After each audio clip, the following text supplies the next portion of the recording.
Kita berdoa. Bapa yang baik, Bapa yang kami kenal di dalam nama Tuhan Yesus Kristus, kami bersyukur buat hari ini Tuhan, karena Tuhan masih menyertai kami. Sertailah kami Tuhan dalam hari ini, dan sertailah segala aktivitas kami. Dalam nama Tuhan Yesus Kristus kami berdoa. Amin. Selamat pagi saudaraku yang dikasihi oleh Tuhan Yesus Kristus. Sebelum kita memulai aktivitas kita hari ini, marilah kita mendengarkan firman Tuhan, renungan tanggal 28 Juni 2024 yang tertulis dalam 1 Petrus 1 ayat 23. Demikian firman Tuhan. Karena kamu telah dilahirkan kembali, bukan dari benih yang panah, tetapi dari benih yang tidak panah, oleh firman Allah yang hidup dan yang kekal, dengan topik dilahirkan kembali. Kita berasal dari benih yang unggul, bukan benih yang panah. Setelah kita mengalami hidup baru, maka kita mengalami kesadaran baru akan identitas kita. Ternyata kita berasal dari benih yang unggul.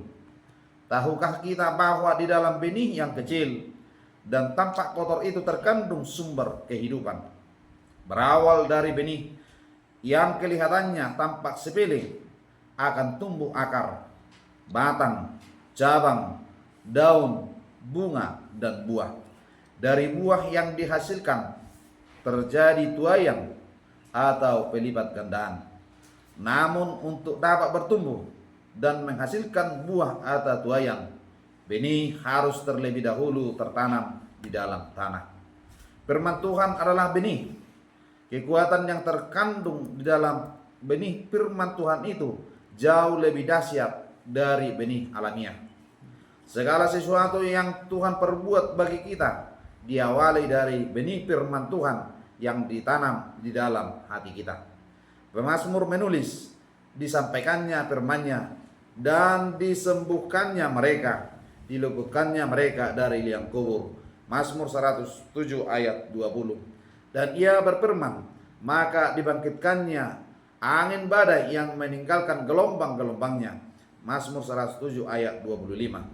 Ada kuasa di balik benih firman Tuhan yang ditaburkan. Pertanyaan, apakah tanah hati siap untuk menerima benih firman Tuhan tersebut?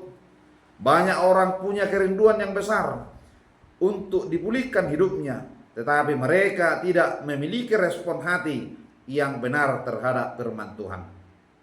Seringkali mereka hanya mendengar firman Tuhan sambil lalu, atau dengar dengan sikap hati yang tidak benar, ibarat tanah yang keras dan penuh dengan semak duri, sehingga benih firman yang ditanam pun tak berdampak apa-apa.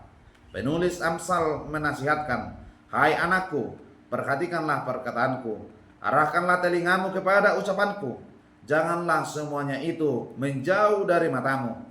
Simpanlah itu di lubuk hatimu, karena itulah yang menjadi kehidupan bagi mereka yang mendapatkannya dan kesembuhan bagi seluruh tubuh mereka. Amsal 4 ayat 20 sampai 22. Firman Tuhan dengan tegas menyatakan betapa pentingnya bagi kita untuk menanam benih firman Tuhan di dalam diri kita. Firman itu bagaikan benih yang ditanam di dalam diri kita, yang pada suatu ketika akan menghasilkan buah yang berlipat ganda banyaknya, bahkan lebih dari yang sanggup kita pikirkan.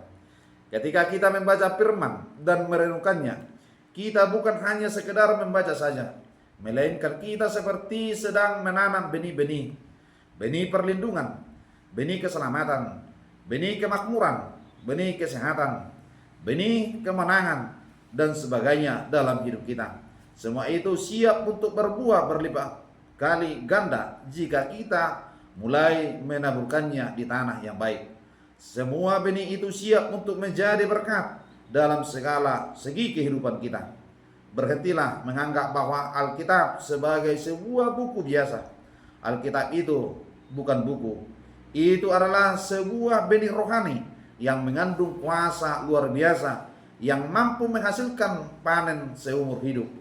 Karena itu, marilah kita mulai membaca janji-janji Tuhan hari ini.